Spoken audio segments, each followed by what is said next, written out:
پوښتنه به کومه چې دې وخت کې موږ کوم معرکه حق وګټه انډیا له موږ کوم شکست ورکړ د هغې نه پس د فوج مقبولیت د فیلډ مارشل مقبولیت ته څنګه ګورې او کوم لفظي ګولهباري چې د تحریک انصاف لخوا په فوج باندې کیږي دې ته څنګه ګورې آیا دې سره د خپل سیاست ختموي نه سیاست نه دا زموږ د قوم د فوج د ملک د ټول د هر یو شي نقصان زه یم مطلب چې موږ کې خپله ورورولي پکار ده ایمانداري پکار ده او خپل یو داسې کار پکار دی چې موږ یو موټی یو اوازي یو پاکستاني او یو خبرې د فیلډ مارشل کردار ته څنګه ګورې چې دې وخت کې په عالمي سطح باندې عالمي سطح خو زموږ فوج د سن 65 نه راواله تر اوسه پورې داسې کارنامې کړي دي چې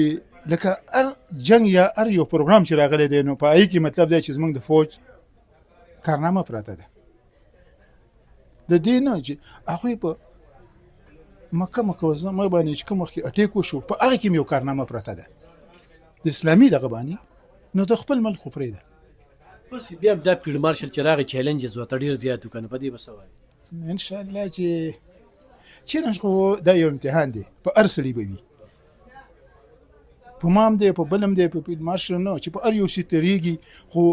د دې خبره دا ده چې مخکې وروسته موږ د سوچ پکار دی د قوم او د ملک او د بچو خیر مثال بس حاجي صاحب یو پوښتنه کوم لکه مسایل خو دلته ډېر زیات دي جلسې دي جلوسونه دي درنې دي نو دې مسایلو ته توجه نه ده پکار به اختلافات دي د پارټۍ دننه نو زه خو یم چې په دې باندې موږ کینو خپل منځ کې خبره وشي د په پارټۍ دننه چې کوم اختلافات دي ته صوبه ترقي ویني